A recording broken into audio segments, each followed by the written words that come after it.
আসসালামু আলাইকুম। এটা ডিসি সার্কিট টেসলা বইয়ের ভলিউম 1 এর 4th এডিশনের ম্যাথ। এটা হচ্ছে প্র্যাকটিস নম্বর 04। তো এই সার্কিটে আমাদের নির্ণয় করতে বলছে টোটাল কারেন্ট আই এবং এই জায়গার কারেন্ট I1, এই দুইটা কারেন্ট আমাকে নির্ণয় করতে হবে। তো এই জায়গার কারেন্ট নির্ণয় করতে হলে আমাকে আগে মোট কারেন্ট জানতে হবে, আর মোট কারেন্ট জানতে হলে আমাকে আগে মোট রেজিস্ট্যান্স নির্ণয় করতে হবে। তো মোট রেজিস্ট্যান্সটা আমরা কিভাবে নির্ণয় করব?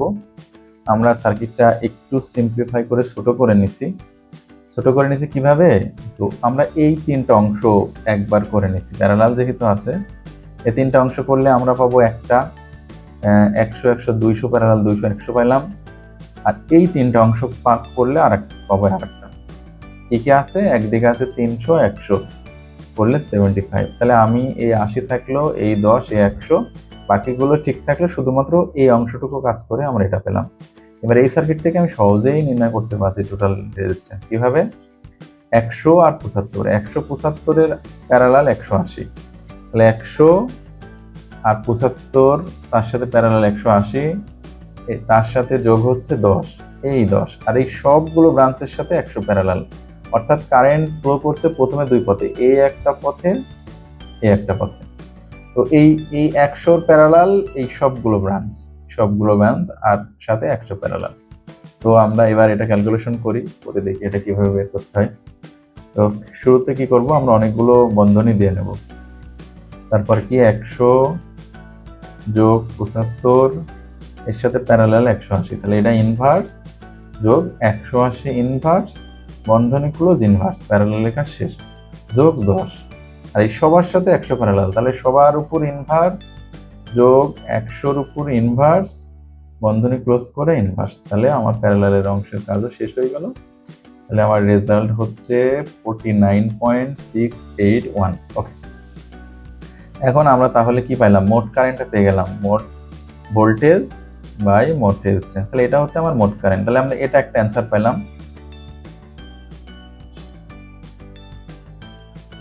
আর কি বলছে? আর বলছে I1 বলতে গেলে এই যে 180 ওহমের কারেন্ট। তাহলে 180 ওহমের কারেন্ট কিভাবে পাবো? এই যে এদিক দিয়ে যে কারেন্টটা ফ্লো করছে সেটা। তো 180 ওহমের কারেন্ট কিন্তু ডিরেক্ট আমরা পাবো না। 180 ওহমের কারেন্ট পাইতে হলে আগে আমাকে এই 10-এর কারেন্ট বের করে নিতে হবে, তারপরে আমি 100 পাবো। তো আমরা পরীক্ষার হলে সাধারণত একবারেই বের করবো, কারণ আলাদা আলাদা ভাবে বের করার সময় বা সুযোগ আমাদের থাকবে না, বা দিবে না, বা জায়গাও দিবে না। তাহলে আমি কিভাবে এই কারেন্ট আগে 10 ওহমের কারেন্ট, তাহলে আমি কিভাবে বের করব? কারেন্ট ডিভাইডারের রুল। তাহলে আমার মোট কারেন্ট এটা, মোট কারেন্ট ইনটু বিপরীত শাখার রেজিস্ট্যান্স, তাহলে 10 ওহমের বিপরীত 100, আর বাই বিপরীত শাখার রেজিস্ট্যান্স যোগ নিজের শাখার রেজিস্ট্যান্স। এখন নিজের শাখা কোনটা? 10 ওহমের কারেন্ট বের করব, মানলাম যে 10 ওহমের বিপরীত 100, কিন্তু নিজস্ব কি শুধু 10? না, এটা ঠিক ইরান ইসরায়েল যুদ্ধের মতো। যেমন হচ্ছে এই যে আমরা ধরি দুইটা দেশ যুদ্ধ করছে, এ পাশে হচ্ছে এক হচ্ছে ইরান আর এ পাশে ইসরায়েল। তো ইসরায়েলের সাথে কে কে আছে? এই যে আরো পিছনে অনেকগুলো শয়তান দেশ আছে, এরা ইসরায়েলকে উস্কানি দিচ্ছে, সাহায্য করতেছে। তো আমাদের আমরা কি বলতে পারি তাহলে?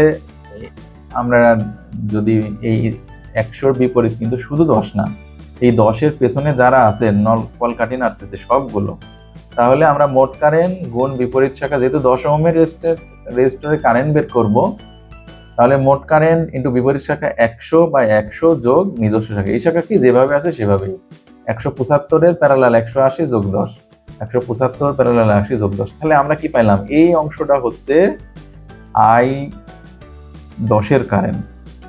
তাহলে এবার কারেন্ট কি করব? এই কারেন্টটা ভাগ করব 180-এর মধ্যে, তাহলে আমি এই কারেন্টটা পেয়ে গেলাম। এই কারেন্টটা হচ্ছে এই কারেন্টটা, এই অংশটা I10-এর কারেন্ট। তাহলে মোট কারেন্ট গুণ বিপরীত শাখার রেজিস্ট্যান্স, তাহলে 180-এর বিপরীত কোনটা? এই অংশটা। তাহলে বিপরীত শাখার রেজিস্ট্যান্স বাই বিপরীত শাখার রেজিস্ট্যান্স যোগ নিজস্ব রেজিস্ট্যান্স। তাহলে এই টোটাল ক্যালকুলেশনটা আমরা এইভাবে বের করতে পারি। এটা একবারে বের করতে হবে আমাদের, পরীক্ষার হলে কিছু করার নাই। কিভাবে একবারে বের করে আমরা সেটা একটু দেখি। এবারে ক্যালকুলেশন করার জন্য আমরা যেমন আছে তেমনই তুলে দিব। 2.01 গুণ বিপরীত শাখা 100 বাই 100 যোগ নিজের শাখা। নিজের শাখা কত? 175 প্যারালাল 180। 175 ইনভার্স যোগ 180 ইনভার্স বন্ধনী ক্লোজ ইনভার্স প্যারালাল লেখা শেষ যোগ 10। এবার আমরা এই অংশটুকু উঠাই। 75 যোগ 100 নিচে 75 যোগ 100 যোগ 180, তাহলে আমার রেজাল্ট আসছে 0.4985, অলমোস্ট 0.5 এর কাছাকাছি। ঠিক আছে, থ্যাংক ইউ সবাই।